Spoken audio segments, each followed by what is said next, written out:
मंच पे हमारे उद्घाटन बंधु एवं यज्ञ कराने वाले हमारे युवा टीम मित्रों, आज बड़ा ही पावन पर्व गुरु पूर्णिमा पर्व है। गुरु पूर्णिमा पर्व पर आप सभी को उस सरकार की ओर से हार्दिक शुभकामना, मंगल कामना। आज यह पूर्णिमा, आषाढ़ की पूर्णिमा, गुरु पूर्णिमा क्यों कहा जाता है, आज यह समझने की आवश्यकता है।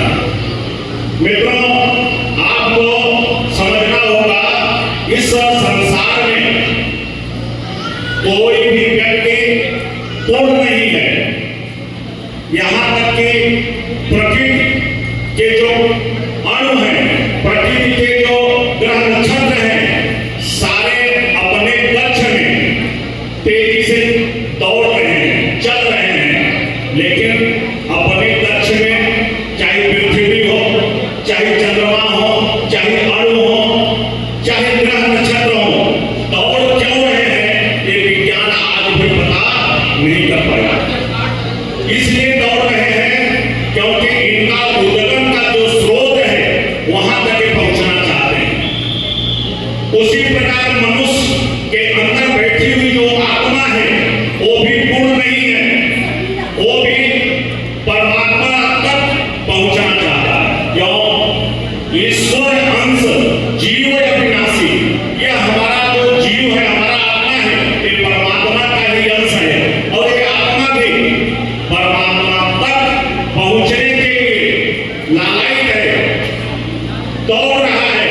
और हम कभी कभी प्रेम करते हैं, कभी कभी हम अपना घर परिवार में सुख आनंद की खोज करते हैं और वहां भी हम निराश हो जाते हैं। हमारा आनंद का स्रोत परमात्मा है और परमात्मा तक वो आत्मा पहुंचना चाहता है।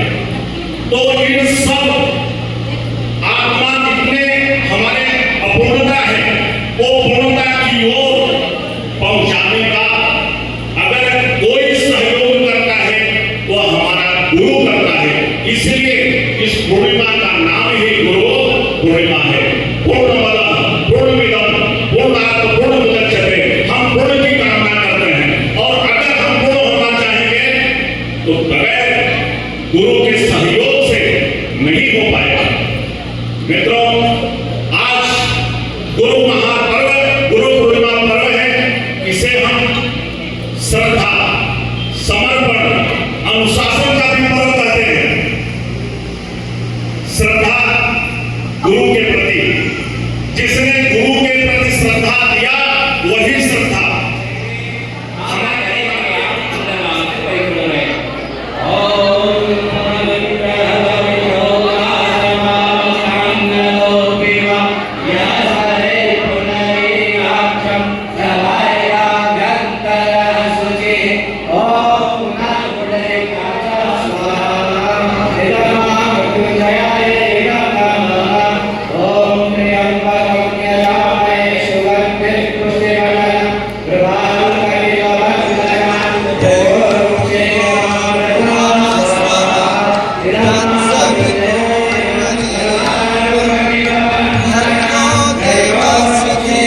सवितुर्वरेण्यं भर्गो देवस्य धीमहि धियो यो नः प्रचोदयात्।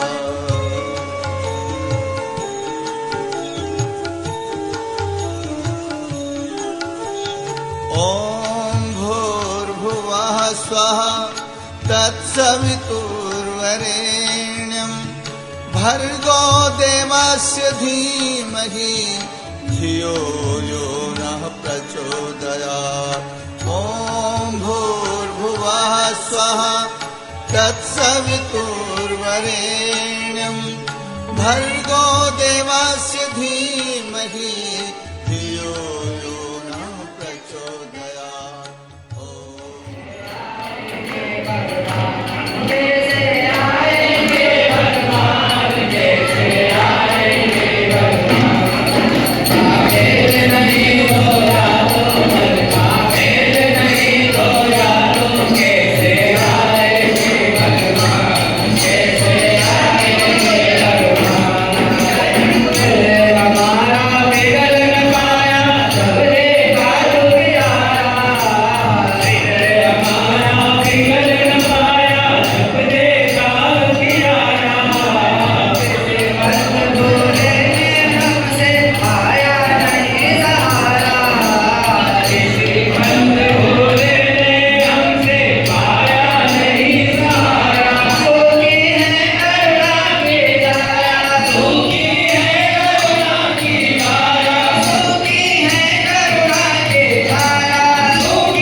उन्होंने कहा कि हमारे राज्य के जो उत्तराधिकारी होंगे, कल सुबह जो हमारे राज्य गद्दी पर बैठेगा उसी को हम अपना उत्तराधिकारी मान लेंगे। ऐसा सर्व राजा ने घोषणा किया कि कल सुबह सबसे पहले जो हमारे राज्य गद्दी पर बैठेगा वही राजा होगा। सारे मंत्रीगण राजा के इस शर्त पर सब आश्चर्यचकित थे कि कोई भी व्यक्ति अनगढ़ अशिक्षित आकर के बैठ जाएगा तो क्या होगा। राजा ने क्या किया, रात में ही अपने दरबार से 3 किलोमीटर की दूरी तक रेड कारपेट पूरी व्यवस्था करा दिया, बिछवा दिया और 3 3 किलोमीटर के दोनों तरफ उन्होंने मनोरंजन के साधन, कहीं खाने पीने का, कहीं नाच गाने का, कहीं कुछ न कुछ व्यवस्था 3 किलोमीटर के अंतर्गत सारी व्यवस्था राजा ने कर दिया था। लोग उसी रास्ते से गुजर करके राजगद्दी तक पहुंचना था। लोग सुबह उठे, जैसे ही प्रवेश किया तो देखा कि कहीं मनोरंजन के साधन गायन हो रहा है, कहीं नाच हो रहा है, कहीं स्वादिष्ट भोजन की व्यवस्था है। सब उसी में उलझ करके रह गए, गद्दी तक कोई पहुंच नहीं पाया। एक व्यक्ति ऐसा था, वो आदमी जैसे ही प्रवेश किया तो उसने न तो मनोरंजन के साधन पर ध्यान दिया, न तो ही भोजन प्रसाद पे ध्यान दिया। सीधा एक ही लक्ष्य था कि हमें राजगद्दी तक पहुंचना है। ऐसा करके वह 3 किलोमीटर की यात्रा पूरी करके जैसे ही राजगद्दी की ओर बढ़ा, वहां राजा उस व्यक्ति का इंतजार कर रहे थे। उन्होंने कहा, आपका ही इंतजार कर रहे हैं, आप ही सच्चे उत्तराधिकारी हैं। क्यों? क्योंकि आपने विषय वासना, अन्य जो मनोरंजन